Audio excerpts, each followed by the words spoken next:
guys, it's Carol. How are you? I'm pretty good. It's a beautiful day.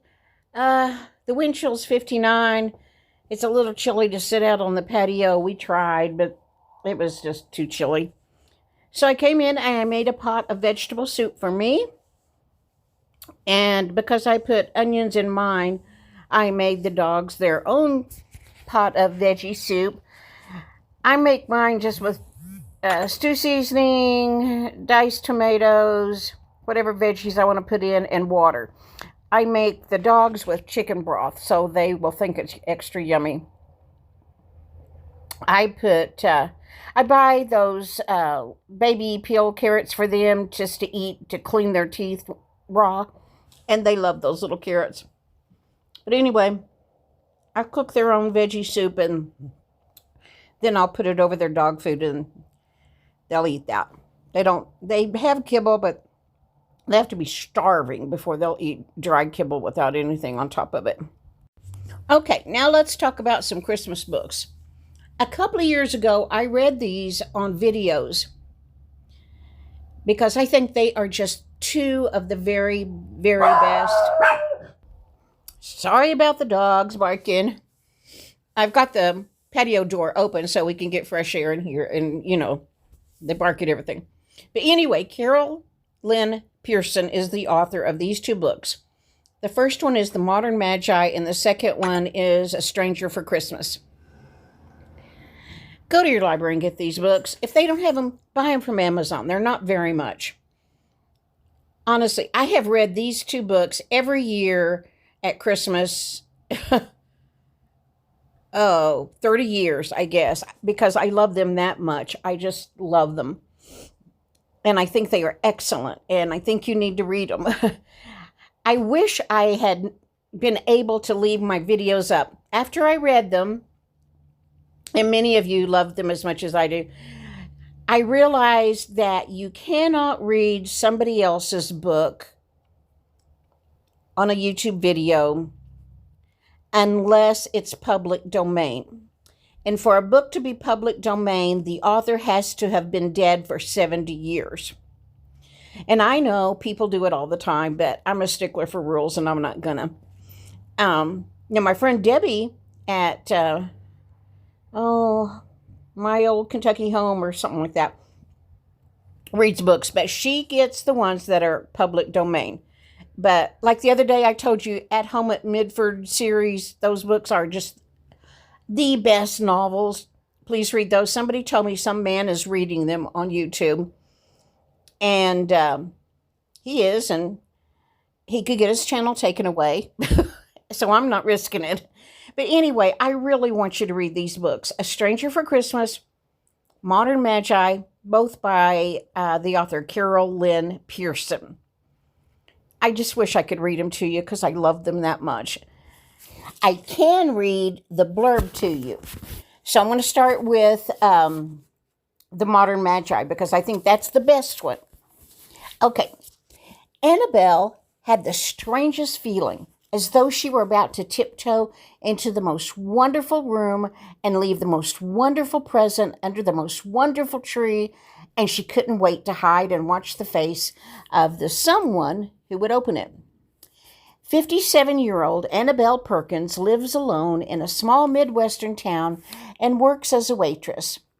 But she dreams of traveling to the Holy Land and giving a gift to Jesus at his birthplace, just like the Magi did 2,000 years ago. After saving her money for months, her dream is about to come true.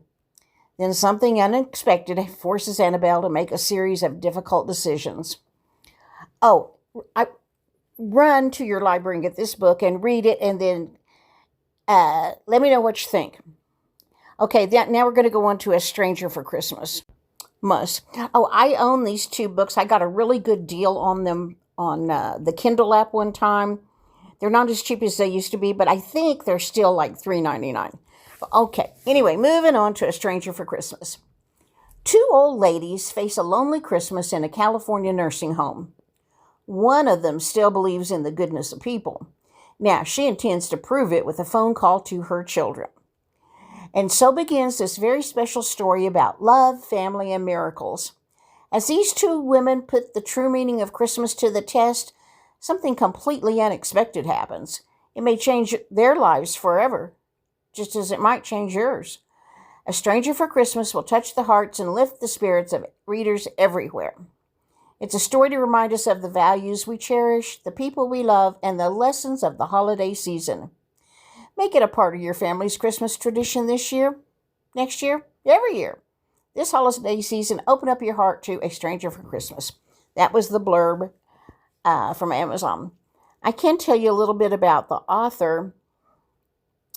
Carolyn Pearson is the author of over 40 books and plays that have sold over 800,000 copies. Now let's move on to that series I told you that Casey and I just love.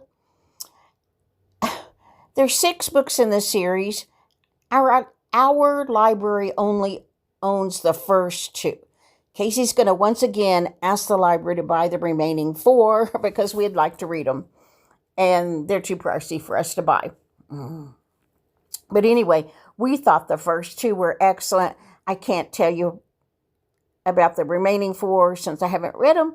So you read them and you tell me what you think. The author's name is Jacqueline Frost. That's a pen name. No. She has a series of 6 books about Christmas, and her pen name is Jacqueline Frost. Okay, moving on from that.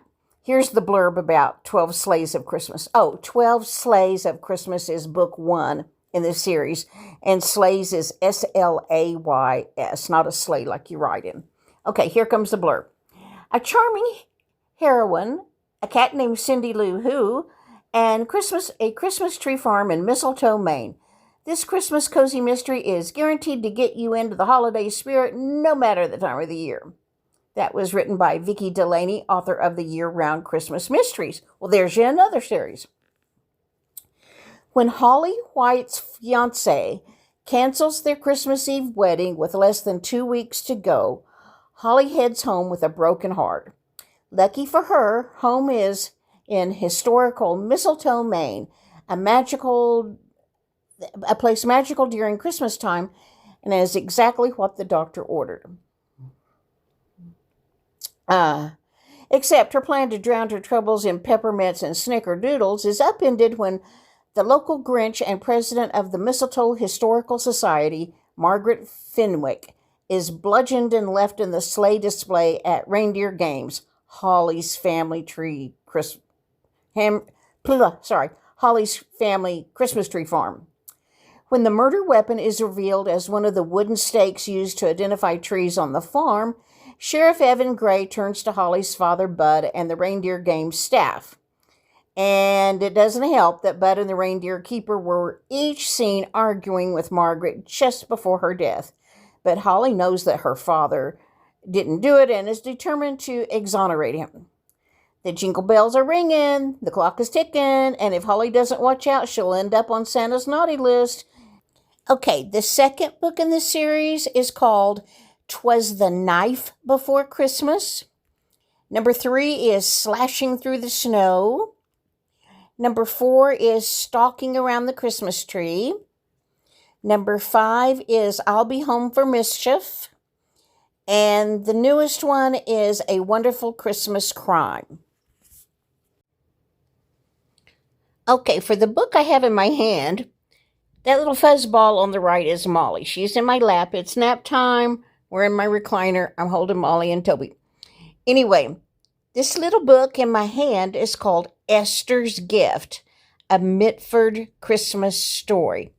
Remember a while back I told you I think the very best series of books, novels, are the At Home in Mitford series written by Jan Karon? Well, this is a little bitty book that she wrote about one of the characters in her book. Let me see if I can figure out how many pages it is. It's very, very slender, little bitty book.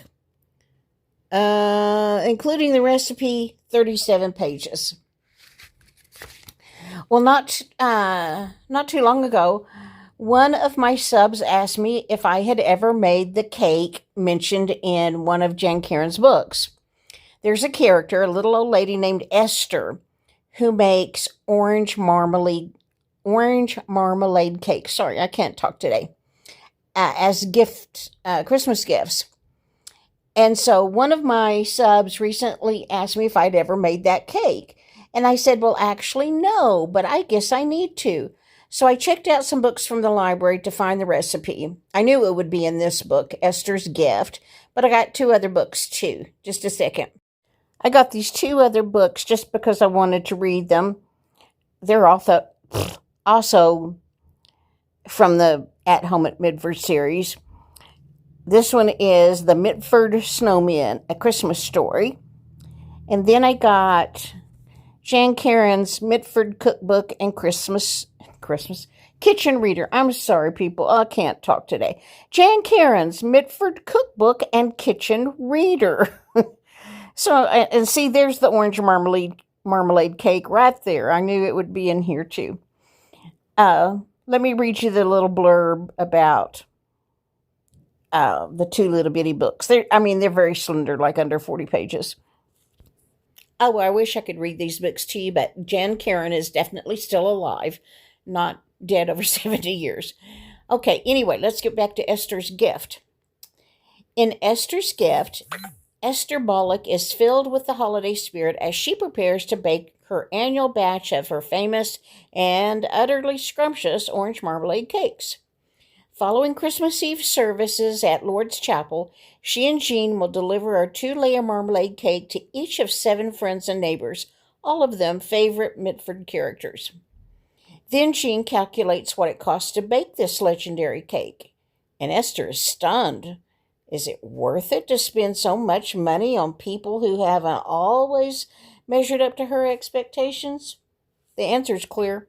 She'll cut her list way back. This decision makes perfect sense until the lyrics of A Christmas Carol steal into her heart and help remind her what a gift really means.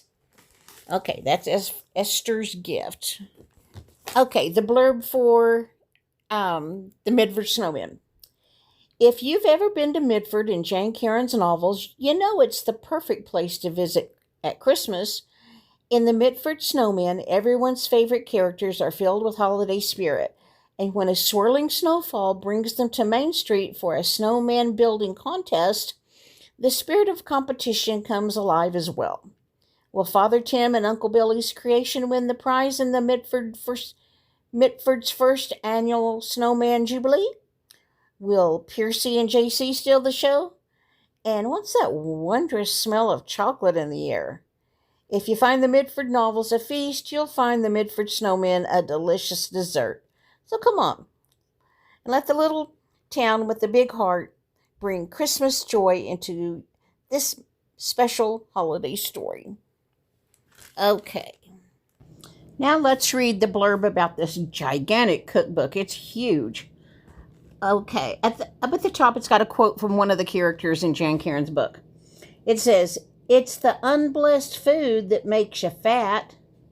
That was by Puny Bradshaw Guthrie. I like that. It's the unblessed food that makes you fat. Okay. If you love the Mitford books, you'll devour this one. Millions of Mitford fans will agree. It's easy to put on a pound or two reading a Mitford novel. In scene after scene, you'll find colorful characters enjoying ravishing dishes like Puny's golden-crusted cornbread and Father Tim's baked ham with bourbon glaze. And before you know it, you've read several pages by the glow of the refrigerator light bulb. Now, when you read about a dish that starts you a craving, you can go to the kitchen and create it yourself.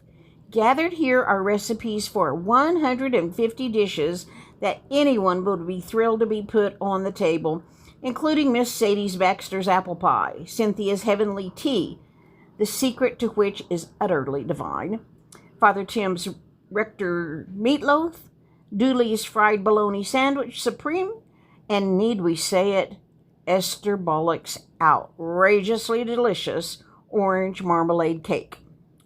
Along with the fabulous recipes are dozens of your favorite scenes from each of the Mitford books and a wonderful story never before published in the novels. You'll find Jan Karen's memories of her grandmother, Miss Fanny, who had the amazing ability to create something totally scrumptious out of next to nothing. You'll also read the touching tale of Jan's spice rack and get the skinny on how to season a black cast iron skillet, which is a must-have for the true Mitford cook. Okay, guys, that's it for today.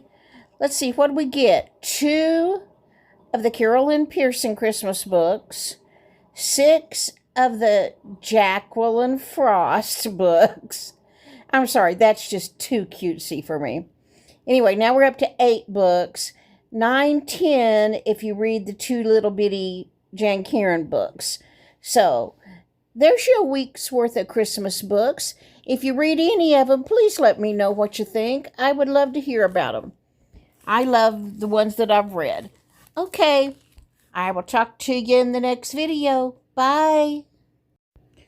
Oh, if you like even one sentence of my video, could you please give me a thumbs up? I mean, I never ask, but my ratio to views and thumbs up is just lousy.